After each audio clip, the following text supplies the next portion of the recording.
Indian idle काय वाटतं तुझ्यासाठी ब्लेसिंग आहे की बर्डन? ब्लेसिंग. फेम ओव्हररेटेड की अंडररेटेड आहे? फेम ओव्हररेटेड. सिंगिंग की रियालिटी शो? Singing of course. एक गाणं जे आजही तुझं खूप फेवरेट आहे.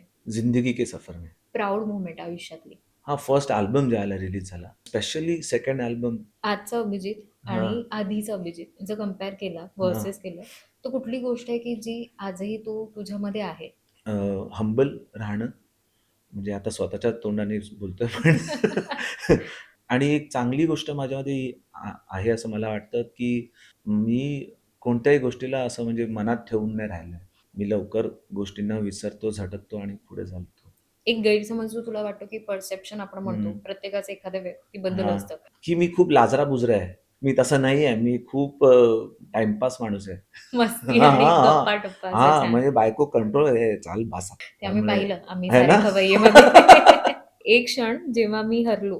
अजूनपर्यंत तर आला नाही असं. सो आज जेव्हा मुली परीक्षेसाठी जातात, तर ती हो. भीती असते, कशी असते? मी ॲक्चुअली खूप खुश आहे या गोष्टीवरती, कारण त्या त्या बिलकुल टेन्शन घेत नाही आणि त्यांचा अभ्यास-वभ्यास एकदम व्यवस्थित असतो. कारण मी पूर्ण आयुष्य जे आहे, माझी शाळा म्हणा, कॉलेज म्हणा, हे टेन्शनमध्येच काढलंय, की अरे आता काय होणार एक्झामचं आणि तसं.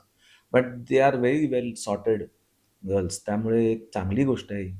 शिल्पा आणि अभिजित हा बॉन्ड कसा आहे? एका शब्दात सांगायचं झालं तर? म्हणजे जसं आपण टॉम एंड जेरी कपल हां, म्हणतो, हां. तर हे कपल कसं आहे? आम्ही लोकं वी आर लाइक वॉटर. हां, हां, एकदम घुल-मिल के रहते हैं हम लोग. Very nice. 2 मुली आहेत, तर हां. दोघींसाठी एखादा शब्द असेल? माझ्या दोन्ही मुली बंटी बबलीसारख्या आहेत. हो, अगदी आणि खूप टाईमपास पण आहे. मोठी जी आहे ती कधी-कधी जास्त शहाणी आहे. बट हां, दोघं पण खूप गोड आहे आणि घरामधलं एक वातावरण खूप चांगलं असतं मुलांमुळे.